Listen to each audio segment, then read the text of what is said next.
A new narrative unfolds behind the scenes of Barbra Streisand, the brilliant star and living icon. She has kept hidden a very difficult and hard path despite her enormous. Even though she came from a poor family and had a tough start to her career, Streisand has managed to triumph over adversity while keeping her personal life under wraps. Barbra Streisand's life exposed in this film is far from glamorous and famous. Have fun watching. Barbra Streisand was born in Brooklyn, New York on April 24, 1942, and she was born with a voice that could conquer hearts and an innate talent for greatness. However, her existence was lacking one crucial element: a parent. Diana and Emanuel Streisand provided Barbra with a typical upbringing, but a terrible incident occurred when she was just 15 months old. At the early age of 35, her father, an English teacher, died abruptly after an epileptic attack. Her entire life was shaken by this sudden and unexpected loss. The more Barbra became older, the more she began to question her father's identity. Overworked and suffering from a brain hemorrhage, her mother would inform her, was the reason of his death. Still, the reality was far more stunning. His death and its circumstances remained a mystery, but it was eventually determined that he had suffered from respiratory failure triggered when morphine was injected into his neck to stop an epileptic seizure. However, why did Barbra's mom deceive her? Was there some hidden agenda at work, or was she only attempting to shield her? Barbra felt a hole in her life after her father passed away. Even though Emanuel was not physically there, he continued to have a significant impact on his daughter, who became famous as the kid who had a good voice and no father. Barbra used non-traditional means in her pursuit of a relationship with her father. On her brother's recommendation, she sought out the services of a medium who said to have telepathic abilities. She embarked on her spiritual quest with a mix of fear and wonder. She began by paying her first visit to her father's grave in 39 years and posing for a photo next to his monument. It stood as her sole memento of their time together. Subsequently, her encounter with the medium was truly remarkable. As the table swung back and forth, Barbra had a profound bond with her father. However, was her father truly the one? In the space provided, please share your thoughts. Barbra felt compelled to follow her heart after making this new acquaintance. Yentl, her self-directed feature film, was both an opportunity to exhibit her skills and a memorial to her late father. That daring step would define her career and cement her position in Hollywood lore. The narrative did not begin like Way, though. For Barbra, growing up without her father wasn't the only thing that mattered. Following the death of her husband, Barbra's mother took on a more critical and strict role in her daughter's life. The emptiness of love tortured Barbra Streisand throughout her life. It wasn't just old absence either. It was the love of a mother, something that was there from the start, defining her. Barbra has always been forthright about how her mother abandoned her when she was a young girl. She spoke frankly about her mother's cruel statements in a New York Times interview. She would tell Barbra, "You're not pretty enough," implying that Barbra would be better off working as a typewriter. Even Barbra's mother found it embarrassing to hear her daughter's remarkable singing voice because of the relentless criticism she endured. Diana Streisand checked out emotionally from her family when her father passed away. As Barbra dealt with her own pain, she recalled her mother abandoning her. Barbra felt abandoned and alone when the two blows hit her so hard. Prozac helped Diana deal with the emotional upheaval she was experiencing as a result of her mother's absence. The medicine numbed her senses and, paradoxically, made it easier for her to put her rage aside. The connection between Barbra and her mother was already poor before she admitted that her mother had dementia. Since Barbra's mother was a lowly accountant, the family lived in abject poverty when she was a youngster. Because her father was different from the others, Barbra recalled feeling like an outcast when she was a child. Even though she did her best to pay the expenses, Barbra's mother was unable to provide her with the attention she desired. As an alternative, Diana warmed up to her daughter through shared meals. However, was it sufficient? No way. Barbra, Diana, and Sheldon moved into the overcrowded Brooklyn apartment of Barbra's maternal grandparents when her father passed away. Even without a sofa or living room, Barbra did not get her own bedroom until she was 16 years old. Seeing this individual in her dream house in Malibu makes it hard to believe she is the same person. Let us return to the account of her troubled youth. She loathed camp, but her mother sent her there one day. As she approached to get her, she noticed a man seated behind her mother. Apparently, Barbra had no prior notice that her mother had remarried, and she would soon have a sister named Rosalind. After her mother remarried, Barbra never told her, according to an interview she gave to Oprah Winfrey. And later, she didn't tell me she was pregnant either. I'm convinced this is why I cannot stand to be lied to. I can take any truth. Just don't lie to me. As challenging as it is for any child, Barbra Streisand's nightmare began with the introduction of her new stepfather. The arrival of Lou Kind, her mother's new boyfriend, took her unawares and harbored strong animosity toward her. She tried everything to warm him up, but he was unmoved and uncaring. "I tried everything," Barbra said in Oprah Winfrey during an interview. "I even called him Dad and got him his slippers at night. But nothing worked. He just didn't like me." Lou Kind frequently set Barbra against her half-sister Rosalind, as even Barbra's brother Sheldon pointed out. "He was quite the character," Sheldon remarked to People magazine.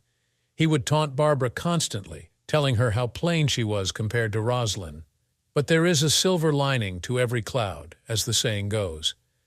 The bright side for Barbra Streisand was her musical career. It provided her with a welcome diversion from her mundane domestic existence and the sole means by which she experienced a sense of genuine vitality. Secret away in her grandparents' flat on Pulaski Street, a young Barbra Streisand discovered her secret gift amidst Pulaski Street's bustle. She didn't stumble upon her incredible singing voice by chance. Rather, she was propelled by a powerful inner drive. Barbra wanted to be important and get attention as her family teased and mocked her. She finally discovered the answer to her persistent question, "What could I possibly do to get attention?" "When I started to sing, I got attention," she pointed out. The word on Barbra's voice quickly spread across the neighborhood. Her reputation preceded her as the little girl who, with the help of her peers, would sit on the front porch of her apartment building and sing heartfelt songs. She gained fame as the girl on the block with a good voice. Although her singing was her main draw, it wasn't her sole reason for being recognized. The Jewish Orthodox Yeshiva of Brooklyn was the next stop in Barbra's trip. She had a reputation for being intelligent and curious, but she struggled with self-control. Fourth of turn, she would sometimes blurt forth replies to queries. At Public School 89 in Brooklyn, she quenched her insatiable hunger for knowledge by immersing herself in the world of cinema and television. She secretly desired fame and fortune. The idea of leaving Brooklyn behind was a pipe dream of hers. At a PTA meeting one fateful day, Barbra sang for the first time. Her performance enchanted the whole audience, with the exception of her mother. She was quite judgmental of her daughter's aspirations. However, Barbra's ability triumphed over her family's disapproval, and she soon began to get requests to perform at events like weddings and summer camps. The beginning of a bright future came when her mother gave in and let her record a few songs when she was just 13 years old. The demo recording featured hypnotic performances of "Zing Went the Strings of My Heart" and "You'll Never Know." But there was an even stronger need to act that was dormant in Barbra's heart. Diana, her mother, had other ideas about her daughter's trajectory in life. She wished Barbra would leave the risky world of show industry behind and become a secretary so she could live comfortably. "Perhaps she didn't want me to feel rejected," Barbra said to Oprah Winfrey. Was Barbra really listening to what her mom had to say? Well, of course not. Nothing could thwart her ambition to pursue a career in acting. Barbra's first Broadway production, The Diary of Anne Frank, solidified her ambition to pursue acting. She wanted to be just like Susan Strasberg, ever since she watched her perform when she was 14 years old. Therefore, she would spend her leisure time reading plays and biographies of famous theater actresses in the library. She went so far as to research Michael Chekhov and Konstantin Stanislavski's thoughts on acting. Then, when a student at Erasmus Hall High School in Brooklyn in the summer of 1957 Barbra had her first taste of the theater as a walk-on at the Playhouse in Malden Bridge, New York. After that little part, she played the younger sister in Picnic and a vampire in Desk Set. Barbra knew she had to make a hasty choice when she was 16 years old, since she had finished her education at Erasmus Hall. She went to New York City in search of acting opportunities, even though her mother had begged her not to. In the midst of the theatrical area, she leased a tiny flat on 48th Street and took whatever stage-related job she could get. In the casting offices, she made the rounds whenever she could. Even though her mom didn't think she should pursue acting, Barbra was hell-bent on becoming a star. Barbra was scavenging for scraps when she was barely 16 years old and lived on her own. Unfortunately, she was hit with some unexpected challenges and her situation deteriorated. Having no fixed residence and constantly bouncing from friend to friend, Barbra had no one to lean on except an army cot at a particularly trying time. She grudgingly made her way to her mother's apartment when she was desperate for a home-cooked lunch. But her mom was not a fan of her gypsy-like lifestyle, and she begged her daughter to give up on her acting career aspirations. However, Barbra, who was always a dogged spirit, saw her mother's cries as motivation to pursue her dreams. Both the world and her mother were waiting for her to prove herself. The fire within her would not be quenched, and her cravings were burning hotter than before. Thus, Barbra did something that would shock anyone. She became an usher at the prestigious Lunt-Fontanne Theater. In order to put food on the table, she was prepared to do everything, even if it was an odd option.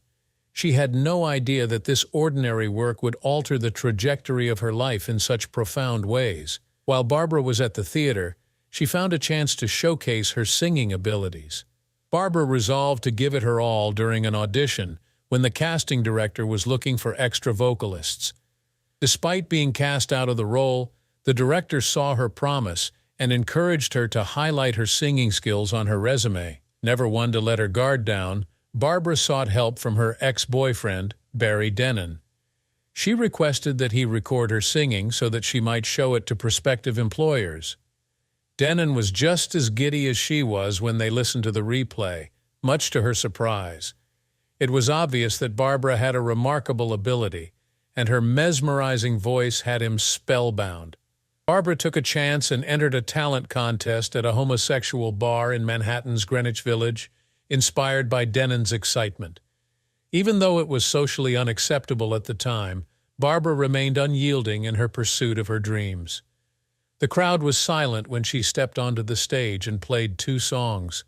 However, a resounding round of applause immediately followed the last note, claiming victory for Barbra. There was an overwhelming demand for Barbra's return to the club, and she sang there for weeks, enjoying the adulation of fans who could not deny her obvious skill. During this time, she had a revelation. She needed a new name. Barbra, her given name, didn't seem to fit the person she was becoming, and the attention she desired seemed elusive. Therefore, she bravely chose to become Barbra. Would the acceptance she sought be bestowed upon her just by changing her name? I bet you didn't realize that Barbra Streisand, the entertainment industry legend that she is, battled with issues of self-identity at one point. A lot of people were talking about her nose. Many people thought her unique feature was attractive, while others thought she needed a nose operation. Still, Streisand was unconvinced that she needed to adhere to conventional beauty standards. She took great pride in her distinctive nose and Jewish heritage. She made the comment, "Jewish people can have all sorts of noses," decades ago. "I happen to like my nose and I'm proud of my Jewish identity." Streisand did in fact contemplate getting a new nose on occasion, because, let's face it, trying to fit in can be a real challenge. However, she was overly terrified of the anguish and the prospect of an unsuccessful operation. How could I have faith in a doctor's ability to assess beauty? She pondered the question. How would I know he wouldn't take too much off? Streisand made the right choice by opting not to change her nose. She was proud of how her distinctive trait became an integral part of her style and would never consider altering it. She was able to regain her footing in her work after a major shift. Streisand was signed to the Bonsoir nightclub in 1960 after an audition, and she was paid $125 per week. As the support act for comedian Phyllis Diller, it was her professional performing debut. During this period, Streisand was introduced to a number of female singers, notably Edith Piaf and Billie Holiday, by her lover. Streisand improved her vocal range by taking cues from their music and incorporating a variety of emotional personas into her performances. However, her singing wasn't the only thing that became better. Also, Streisand found that audiences liked her Brooklyn-born comedic flair. She grew more polished and professional in her conversational skills, which she used to captivate audiences with impromptu comedy during concerts. Critics quickly began drawing comparisons between Streisand and legendary singers like Judy Garland and Lena Horne. Not only that, but theatrical critic Leonard Harris said she will rewrite the record books. What about her? You already know the answer, right? Barbra Streisand go on to amass an impressive collection of accolades and awards, solidifying her position as one of the most accomplished performers of all time. However, she went through a lot of bad things in the profession before she became the tremendous celebrity that we know today. Another Evening with Harry Stunes was Streisand's debut theater role. She sung 2 solos and acted in the satirical comedy. It was performed in New York. The following day, the program ended due to the horrible reviews it had gotten. However, Barbra's tale was far from done, just as there is always hope for a better future. Her performances in St. Louis and Detroit were a smashing success, thanks to her new personal manager, Martin Ehrlichman. After that, Ehrlichman scheduled her for a performance at the Blue Angel, a much fancier nightclub in Manhattan, from 1961 to 1962, when she became much more popular.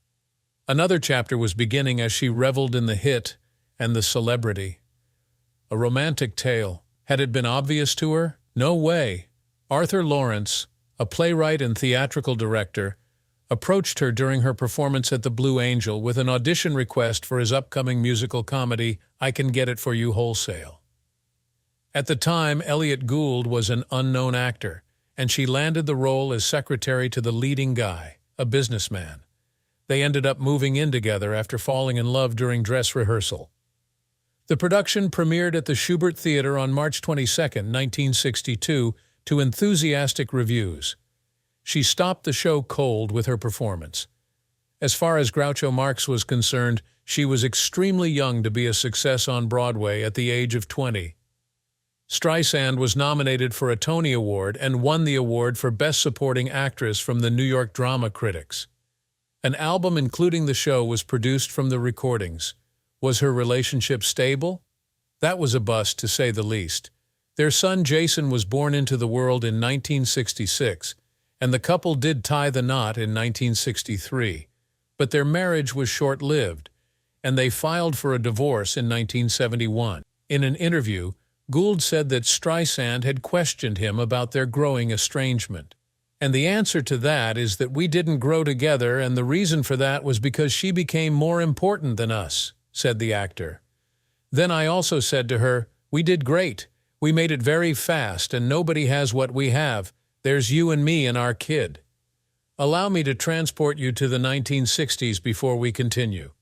Barbra Streisand's 1962 breakthrough came in the Broadway musical I Can Get It For You Wholesale. Even though she wasn't the lead and didn't win any awards, she was confident in her abilities and felt she would go on to great things. Her broad vocal range and buttery voice helped her secure a record deal with Columbia Records and a Tony Award nomination in no time. That, however, marked the start of Streisand's ascent to fame. The role of Fanny Brice in the biographical musical Funny Girl was hers almost immediately, without an audition. It appeared as though her accomplishment was influenced by fate. The 1968 film adaptation of Funny Girl catapulted Streisand to stardom in Hollywood. Her performance of Fanny, which she wowed with on the West End in London, even earned her her first Oscar. Known for her enchanting singing voice and outstanding acting abilities, Streisand became a hot commodity in Hollywood as the 1970s arrived. During this time, Streisand had a streak of successful films and stage performances, including Hello, Dolly, On a Clear Day You Can See Forever, The Owl and the Pussycat, and What's Up, Doc? So clearly she had conquered the worlds of stage and cinema. Despite her renown and achievements, Streisand nevertheless struggled with stage fear. The legendary Barbra Streisand was afraid of something too. In 2018, when hosting The Late Late Show with James Corden, the carpool karaoke segment brought up the fact that Streisand had suffered from stage fear for 27 years and so avoided performing. After hearing this, everyone started to worry if she still had anxiety in her modern life. "I don't get nervous, Streisand admitted, but I don't enjoy it. I get scared. I just don't want to disappoint people." It was an honest revelation from a lady who had achieved so much, yet still struggled with her own personal fears. Let go and let God. That being said, Streisand had perfected a certain way to ease her nerves before a major performance. As a result, Barbra Streisand never stopped being a musician while captivating audiences with her extraordinary skill. Over the course of her career, she amassed an incredible discography. 36 studio albums, 9 compilations, and 7 live albums that wowed fans. According to Celebrity Net Worth, her music reached millions of people and garnered an incredible 52 gold albums and 32 platinum albums. The trajectory of Barbra Streisand's life and career in show business is evidence of her dogged persistence. She dared to step outside the limelight of celebrity and achievement into unexplored realms where she frequently faced obstacles that escaped public scrutiny. The late 1960s saw Streisand's Hollywood career on the rise, but she still chose to go her own way. Defying gender stereotypes in a business where men predominate, she fearlessly ventured into producing and directing in addition to her playing responsibilities. With Yentl, a picture that had always meant a lot to Streisand, she made her directing debut in 1983. Yentl defied convention by exploring gender identity and the importance of education. The picture was a watershed moment in her career as an innovative director, despite the poor reviews it received at the box office. But things were anything but easy sailing for her in Hollywood. Studio officials were skeptical and resistant to Streisand's attempts to direct big films. Despite facing several obstacles, she persisted and made a lasting impression on the business, paving the way for other women to pursue careers in directing. In addition to her work in film, Streisand was a vocal advocate for women's rights, environmental protection, and civil rights, among other important social and political concerns. Numerous nonprofits have benefited from her generous donations, most notably the Streisand Foundation. After marrying actor James Brolin in 1998, Streisand continued to grow and discover love in her private life. She felt more secure and happy as a result of their long-lasting connection. A symbol of perseverance and originality, Barbra Streisand has stood the test of time. She was an artist and pioneer because she could always reinvent herself and bravely take on new tasks. By embracing change and challenging limits, she showed that true greatness is found, and she inspired others to do the same. How do you feel about the obstacles that Barbra Streisand overcame? Leave a comment with your thoughts and let's continue the discussion. I appreciate you tuning in. Click the next video that appears on your screen right now for an even more exciting tale.